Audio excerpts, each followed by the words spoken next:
Hey everyone, this is DayTraderRockStar, and this is the high probability setup for the week of July. What are we going to be going into? July 30th? End of July, beginning of August. And this is really going to be a great video. I have a feeling. I got here earlier today. Normally I'm here 11 o'clock. Got here about 8 o'clock in the morning. Really motivated. I've been doing some really good research over the last few weeks, and it's really been paying off. So I want to review, that how important that is, how important to have the patience and discipline in the market. So many things I want to talk about in this video, but the first thing I want to announce is this is a big announcement for me. I will be leaving day trading radio, and I will be the new lead singer for The Machine. Nah, not really. I wish. Joe's leaving The Machine. But you probably heard that video on the radio. Did I scare you guys? Don't worry. Not going anywhere. Love trading. And I think it's so important to, again, go over some of the trades that we've been doing. Really locking in on some of the shorter time frames. I always review a lot of my trades, and I go back to them. And I noticed... the ones I really sometimes get hit and bring me back, you move ahead 3 spots, 4 spots, and you take a step back and you move ahead. That's how you want to go. You don't want to take 1 stop, 3 steps back, 1 step forward, 3 steps back. And whenever you do something outside, what you should be doing, you have the opportunity actually to stumble back in that area. And I'm talking about holding things into earnings and stuff. And I was going back over some of my trades, and the high probability setups.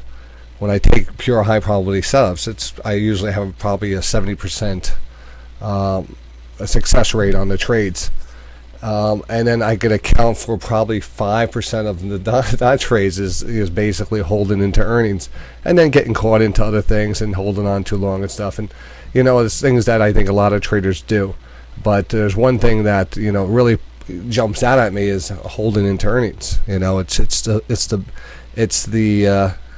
the monkey on a lot of traders' backs, because they see an easy paycheck, but they don't realize there's also the opposite side of the coin there too. So just to kind of talk about that, because we're in earnings season, and it's dangerous. And I really want to just focus on what stocks got us here. How to pick really good quality setups. Having the discipline to just wait for your setups. And when you do that, believe me, you'll get to that goal. You'll take those 3 steps ahead, and from that point on, you're good. So I have a feeling I'm going to talk a lot in this video. I hope I don't bore the crap out of you. But we left off here, and you can see the market has been climbing this wall, where we're going to talk more about the markets and what's coming up next week. But within this thing, you still have your individual stocks that we follow, and this is what you see. And again, this video normally goes out to both. The first part of the video goes out to both members and non-members. They send it on YouTube, and then I'll stop it halfway, and then I'll go into the high probability watch list for the week for the members, and that I post on the site. But this is what normally you see if you're not a member during the day. You see a trade alert box on the screen, along with the charts and stuff. And every trade I take, it's you get to see it just posted right up there. And just reviewing some of these trades, I want to go back over them and just talk about why we got into them, why we got out of them, if they worked. And this is just starting at the beginning of last Monday, and I did that for last week's too. I put up the trades for last week. So I wanted to also talk about, let's talk about that. First of all, there was a Deutsche Bank trade. And Deutsche Bank was pulling back into just getting oversold. We pulled back down to this 28.51. I pushed out here. You can see there was some support here, but we broke down through support, and just took the advantage of buying into that. And from that point on, we had a nice bounce. And that was just that trade wasn't a technical trade as much as, just knowing that Deutsche Bank, as it pulled away from that 20-period moving average, had that ability to bounce back really well. We were oversold on the multiple time frames. This wasn't, and you could actually see we took it off the lower trend line. So if we actually put that lower trend line in, as you get down towards an area that you continue to bounce from, and we kind of marked this one down because each time it did gap down, it did rally back up. You could see that very easily. So a lot of these things we took in consideration. If we saw a gap down in Deutsche Bank, the percentage of the time it kind of grinds back up, and that's how we jumped onto this one. And from that point on, we got a nice profit off of that. So Deutsche Bank, Yahoo. We talked about the Yahoo when Yahoo was a focus stock, and it still is a focus stock on the watch list.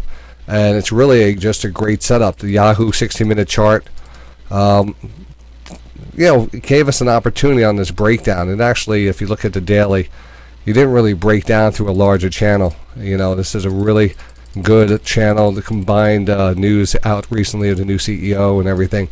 We look for this breakout of this large bearish candlestick here, and that's exactly what happened. Now you've got a positive crossover in up part of the channel. We're just breaking out that $16 level, so we're looking for an easy move up here, at least $16.40. I'm looking at $17 on this, and this continues to look good. But again, this is more of an a call on trading Yahoo a lot. Seeing a pattern here, a lot of people won't see. A lot of people will just look at this and basically see a recent high up here,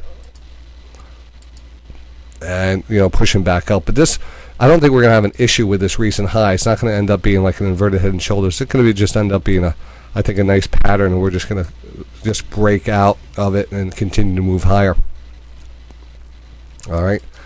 So we talked about that, Yahoo, and then we picked up some more Deutsche Bank, and then I actually bought some Best Buy. Best Buy was on last week's watch list for a double bottom bounce, and that's one of the technical charts I always look for, is a double bottom. If I look at a daily chart, I'll tend to look for certain patterns, and one of the patterns is a double bottom. Double bottoms usually foretell of a breakout or a change of trend, along with an inverted head and shoulders. And basically what you're looking at is lower lows and lower highs, but then that double bottom comes in and it doesn't really take out the recent low, so it's a little divergence, and that's why you get that W pattern. And again, this is Best Buy. It's just based on the technical bounce, and we took that trade and ended up taking just 50 cents off of it. But that's what I felt deserved. And that's another important rule, is not to just have a predetermined target in your head, because those targets, even though they might look good on paper, it doesn't mean that with the news these days and the volatility, sometimes it's just great to move the money in and out of positions instead of waiting for a bigger move. All right, so it just ended up taking that up. And then one of my favorite stocks going into next week, and this goes out to, of course, everyone's going to get this one now. But this one we've been focused on, and and this one is one of my best bets going into next week. This is such a great setup. Children's Place, you could easily see the flag develop here. We did have what we call a positive stochastic divergence, a nice pullback in the stochastics, really a sideways. We're holding that 200 period moving average. We're holding the 20. We're getting the 50, 200 crossover. I haven't seen a good shot. And one thing I don't do is trade Children's Place, even though I have kids.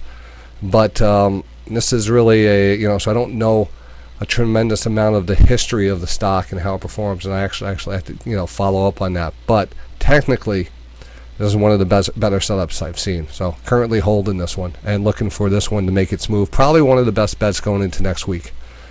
So a little gift for those YouTube followers out there. We sold Best Buy. All right, again, Dunkin Donuts, DNKN. Bought it before earnings, held it into earnings, and kind of paid the price for it a little. But I didn't have that, I understood I was going to hold into earnings. Just picked up a couple hundred shares, held it into earnings. It actually was up after earnings and then sold off.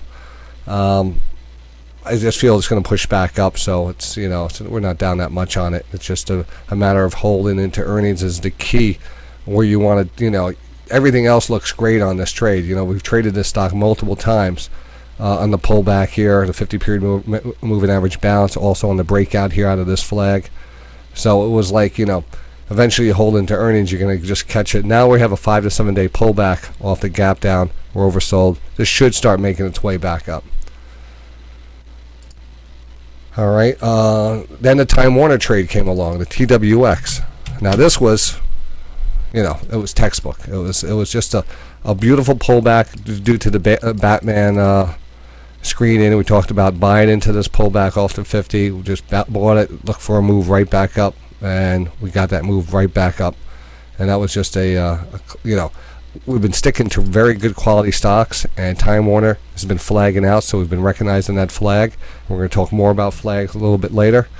But this was just an overreaction to some news, and usually a stock gets right back into a groove off of that. All right, so we bought the Time Warner. Picked up some ice calls, which I'm still holding.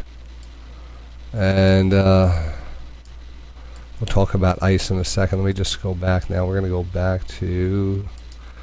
We did a lot of trades this week, so... All right, start selling F. All right, Ford came out. we took Ford on a double bottom bounce and actually sold it up 11 cents on earnings. Added to the Deutsche Bank, and then that ended up then added to Dunkin Donuts. Talked about those trades. Now we started looking to get back into Costco. All right, so a note went out here talking about looking to get back into Costco, and soon after, and this was I think on Wednesday. We're looking at Costco, and the reason was it's again another quality stock that's been getting pulled back. And when you look at a stock that flags out and really holds above the 50-period moving average, getting pulled back, you just dig a little deeper, and sometimes that's what you want to do is just look. And at that point in the chart, I recognized this channel. I said, oh, look, we broke it down for you live. It was like right about here, and it was rolling over, and it came right down to this level. I said, this is where we want to be in. Put out a note. I said, you want to be in around the 93.20 level. It came down to 93.20 just about exactly. And from that level on, you could actually see the resulting trade. All right. And what happens here is it's just as the key to everything. It's about recognizing the pattern, recognizing high probability zones where the market or a stock has more tendency to bounce or pull back, depending if you're long or short. And this was just a key textbook multiple indicator level where you have to take it. You have to take that trade right there. Quality, other. So from that point on, of course, you can see the reaction of the stock, and it's just been moving up since then. So great trade in that. I'm going to go back here. Let's go back to number 2. Then we sold the Time Warner, added more Yahoo, sold the cash. Now the CSH, I learned that I was holding 200 shares. I cashed out before earnings. It went down 7 points. So not holding into earnings. You learn after a while, and it's not something that's like, I'm so proud to say, yeah, I make mistakes sometimes holding into earnings, because I know that's just human nature for me. It's something that's probably in my genes. I had to discipline myself a little bit more sometimes. You feel like taking a gamble. It is what it is. I don't think it factors in on anything other than there's nothing bad about the research or anything. Trades like this, you're gonna take. Sometimes they're gonna work out, sometimes they're not. But anyway, I cashed out before that. Trade idea: ExxonMobil. So we got into the ExxonMobil, and that was a great trade. Got into it because earnings came out. It didn't really gap down, didn't really gap up, so we expected it to run up, and it did. It pulled back here, and here I think it was right here, pulled back, and then it ran, and just continued to run up here. I just took $1 off of it, and it was just a scalp, and it was just a bought and sold. Then we sold to Costco as it pushed, into, and I didn't have many shares. I had 50 shares at Costco, and it got 2 points on it. So each one of these trades, these shorter term trades, very light, small amount of shares, but they all add up. Added to Yahoo. ADM, we talked about ADM, and I put out an alert on ADM, and ADM was just a nice pullback. And we were talking about this level during the show. I mentioned this a lot of times because it's so important to hammer this in. I always say, wow, you look back at it and you see the levels, but half the time you're looking at the stock after it's already moved. In this case, it was obvious level, and it said this is the area where you want to buy, and we were able to just point that out right there, live during the show, and then now you can look back at it and see, wow, that's concrete evidence right there that what the hell is going on. And what I'm saying is, there's not a better way of doing this. There's not a better. You can make it up, but if you can make it up and show me right on the spot when it's going to bounce, or give a better probability where it's going to bounce, then bring it to me. We're all in this to make money. All right, and you can just continue to follow the trend up here. And these are easy, and it's that's what you have to concentrate on, in this environment, and that's what this video is about. Recognizing those levels, taking those levels, and not taking a higher risk trade. You want to, those trades will come. You're going to have the days where you're going to make the big money, but if you're unsure of the markets, step back, trade smaller shares, but still profit from them. All right, then we sold the Exxon Mobil. Let's go on to the next. This is the last couple of days of the week, and you can see not many wasted trades here. All right, got back into EAT. All right, now let's take a look at why we got back into EAT. All right, first of all, we took EAT recently. EAT is Brinker. It's a restaurant stock, and we took it for a 52-week breakout.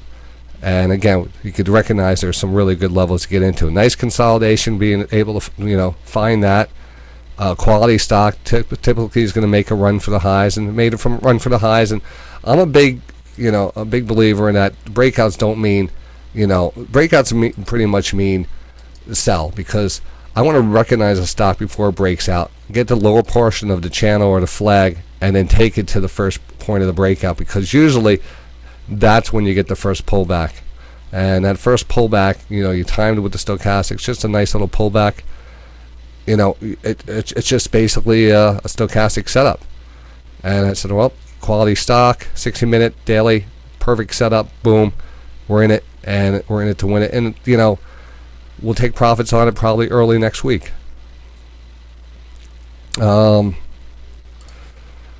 Eat, new watch. And then I put out a new watch list update on what was that, Thursday. And we sold the Deutsche Bank, sold Pay, Verifone. Look, these are some of the alerts I send out during the day. And then the Cantel Medical was on Friday. And what is this? CNN. And this is just a great setup. We're going to talk about that target. We'll send all this stuff out to the members here. But another nice pullback. You can see the stochastics. This is the reason I took a bigger position in this, is because it's a quality stock. It continues to give you the signals. There's nothing wrong with taking a signal when you have it. That's what you're here for. You don't have to go all in. But you could trade a stock like this for 50 shares. Get yourself used to the process. Get $100 out of it. Then move up to 100 shares. Then move up to 200 shares and build your account that way. And I always stress that. I'm always, I'm not the one to, jump in there with, just make or break on each trade. You want to be able to do this as long as you can and have the freedom to take the time off and freedom to do whatever you want. But even better, you want to have a defined methodology where you're not just confused each day going into it. Your methodology should be, you have your recognizable, indicators that you're waiting to line up. I mean, I'm just saying, you should be doing what the charts are telling you to do. You can call it whatever you want. Another important thing is, I know so many people come, want to make it on their own. They never want to follow someone blindly, and I don't want that either. I don't want people to follow me blindly or follow someone in the room blindly. It doesn't make you a better trader. It might make you a little money, but in the long run, you're still not going to have that security, that inner security, basically, that you could do it on your own and do what you want to do. And at any time, just all it takes is a little research, and if you just have a little research and wait enough and get into the right stocks, you're going to do well. So, but the important thing is recognizing something that works for you, and this works. But that you see it each and every day, and you try to think, when it doesn't work, why didn't it work? Is it because I held into earnings? Did I do something that I wasn't supposed to do? Did I hold it too long? Some stocks, the news come out, and I'm sure you could pinpoint that, pinpoint a flaw. But once you start getting rid of all the flaws and remembering them, not doing them again, sticking to the quality, sticking to the indicators, things work out. All right, so that's my kind of inspirational, technical, review, educational video that I'm sending out to both members and the non-members. And now I want to add to it the high probability setups for this week. So let me do that.